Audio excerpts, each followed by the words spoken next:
ഈ നിമിഷങ്ങളിലെ ഏറ്റവും പ്രധാനപ്പെട്ട വാർത്ത CBI വരുന്നില്ല, CBI അന്വേഷിക്കുന്നില്ല. കണ്ണൂർ ADM ആയിരുന്ന നവീൻ ബാബുവിന്റെ മരണത്തിൽ CBI അന്വേഷണം ആവശ്യപ്പെട്ടുള്ള ഹർജി ഹൈക്കോടതി തള്ളിയിരിക്കുന്നു.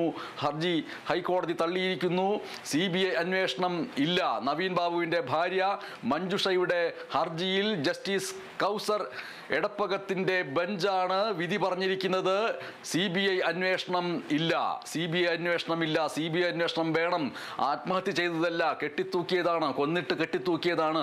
ആ രീതിയിൽ CBIയുടെ അന്വേഷണം വേണം എന്നാവശ്യപ്പെട്ടുകൊണ്ട് നവീൻ ബാബുവിന്റെ ഭാര്യ മഞ്ജുഷ നൽകിയ ഹർജി തള്ളിയിരിക്കുന്നു. നവീൻ ബാബുവിന്റെ ഭാര്യയുടെ ഹർജി തള്ളിയിരിക്കുന്നു. ഇപ്പോൾ ഉണ്ടായിരിക്കുന്ന ഏറ്റവും പ്രധാനപ്പെട്ട വാർത്ത CBI അന്വേഷണം ഇല്ല എന്നുള്ളത് തന്നെയാണ്. ജസ്റ്റിസ് കൗസർ എടപ്പകത്തിന്റെ ബെഞ്ചാണ് വിധി പറഞ്ഞിരിക്കുന്നത്. അതേസമയം പ്രത്യേക അന്വേഷണ സംഘത്തിന്റെ അന്വേഷണം തുടരാം, SIT അന്വേഷണം തുടരാം. സംസ്ഥാന സർക്കാർ CBIയുടെ അന്വേഷണത്തെ എതിർത്തിരുന്ന കാര്യം ഈ വാർത്തയോടൊപ്പം കൃത്യമായും ഓർക്കേണ്ടതുണ്ട്. CBI അന്വേഷണം ഇല്ല എന്ന വളരെ സുപ്രധാനമായ വാർത്ത ഇപ്പോൾ വരുന്നു. ADM നവീൻ ബാബുവിന്റെ മരണത്തിൽ CBI അന്വേഷണമില്ല. നവീൻ ബാബുവിന്റെ ഭാര്യ CBI അന്വേഷണം വേണമെന്നാവശ്യപ്പെട്ട് നൽകിയിരിക്കുന്ന ഹർജി തള്ളിയിരിക്കുന്നു. CBI അന്വേഷണമില്ല. നവീൻ ബാബുവിന്റെ ഭാര്യയുടെ ഹർജി തള്ളിയിരിക്കുന്നു. ഇത് സംസ്ഥാന സർക്കാരിനെ സംബന്ധിച്ചിട്ട് വളരെ ആശ്വാസകരമായ വാർത്തയാണ്. കാരണം CBI അന്വേഷണം മാത്രമേ ഈ കേസിൽ യാഥാർത്ഥ്യം പുറത്തു കൊണ്ടുവരികയുള്ളൂ എന്ന് പ്രതിപക്ഷമടക്കമുള്ളവർ എപ്പോഴും ആവശ്യപ്പെട്ടിരുന്നു. നവീൻ ബാബുവിന്റെ ഭാര്യയും ആ രീതിയിൽ തന്നെയാണ് സൂചിപ്പിച്ചിരുന്നത്. പക്ഷേ അതിൻ്റെ ആവശ്യമില്ല.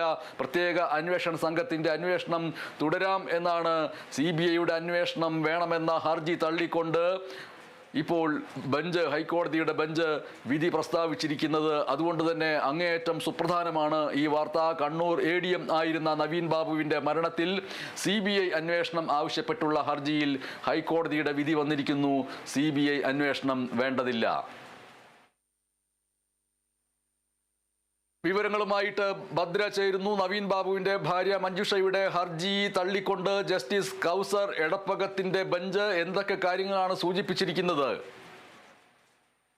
MS വളരെ സുപ്രധാനമായിട്ടുള്ള ഒരു നീക്കം തന്നെയാണ് ഹൈക്കോടതിയുടെ ഭാഗത്തു നിന്നും ഉണ്ടായിട്ടുള്ളത്. അതായത് CBI എത്തുമോ എന്നുള്ളൊരു ചോദ്യമായിരുന്നു ഉണ്ടായിട്ടുണ്ടായിരുന്നത്. എന്തായാലും CBI വരുന്നില്ല, CBI അന്വേഷണം വേണ്ട എന്നുള്ള രീതിയിലേക്കാണ് കോടതിയുടെ ഒരു നിർദ്ദേശം ഇപ്പോൾ ഉണ്ടായിട്ടുള്ളത്. നവീൻ ബാബുവിൻ്റെ ഭാര്യ മഞ്ജുഷയാണ് CBI അന്വേഷണം ആവശ്യപ്പെട്ടുകൊണ്ട് കോടതിയെ സമീപിച്ചിട്ടുണ്ടായിരുന്നത്. അതായത് പോലീസിൻ്റെ അന്വേഷണം തൃപ്തികരമല്ല എന്നവർ ഹർജിയിൽ ചൂണ്ടിക്കാണിച്ചിട്ടുണ്ടായിരുന്നു. മാത്രമല്ല ഭരണകക്ഷിയിലെ നേതാവ് പ്രതിയായ കേസിൽ അന്വേഷണം ശരിയായി നടക്കുമെന്ന പ്രതീക്ഷയില്ല എന്നൊരു അവകാശവാദം കൂടി അവർ ഈ ഹർജിയിലൂടെ ചൂണ്ടിക്കാണിക്കുന്ന ഒരു സാഹചര്യം ഉണ്ടായിരുന്നു.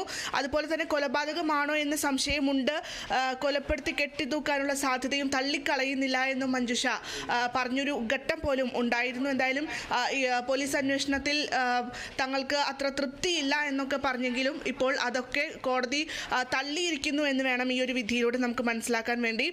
മാത്രമല്ല ഒരുപക്ഷെ MV ഗോവിന്ദൻ മാസ്റ്ററുടെ ഭാര്യയിലേക്ക് പോലും വിരൽ ചൂണ്ടുന്ന തരത്തിലേക്ക് ചില പ്രസ്താവനകൾ മഞ്ജുഷ നടത്തിയിരുന്നു കഴിഞ്ഞ ദിവസങ്ങളിൽ. താനോ ബന്ധുക്കളോ എത്തുന്നതിന് മുൻപ് നടപടികളൊക്കെ പൂർത്തിയാക്കി, ഇൻക്വസ്റ്റ് നടപടികളും അതുപോലെ പോസ്റ്റ്മോർട്ടം നടപടികളും ഒക്കെ പൂർത്തിയാക്കി, മൃതദേഹം പോലും കാണിക്കാൻ അനുവദിച്ചിരുന്നില്ല എന്നൊക്കെ അവർ കോടതി അറിയിച്ചിട്ടുണ്ടായിരുന്നു. അത്തരം സംശയങ്ങൾ ഉന്നയിച്ചിട്ട് പോലും ഈ ദിവ്യയെ രക്ഷിക്കുന്ന രീതിയിലേക്ക് കാര്യങ്ങൾ പോകുന്നു എന്നുള്ളതാണ് ആദ്യഘട്ടം മുതൽക്ക് മഞ്ജുഷ പറഞ്ഞിട്ടുണ്ടായിരുന്നത്. ഇപ്പോഴും അത്തരത്തിലുള്ള കാര്യങ്ങൾ തന്നെയാണ് നമുക്ക് ഈ ഒരു വിധിയിലൂടെ മനസ്സിലാക്കാൻ പറ്റുന്നത്. MS എന്തായാലും കണ്ണൂർ ADM ആയിരുന്ന നവീൻ ബാബുവിന്റെ മരണത്തിൽ CBI അന്വേഷണം ആവശ്യപ്പെട്ടുള്ള കുടുംബത്തിന്റെ ഹർജി ഹൈക്കോടതി ഇപ്പോൾ തള്ളിയിരിക്കുകയാണ്.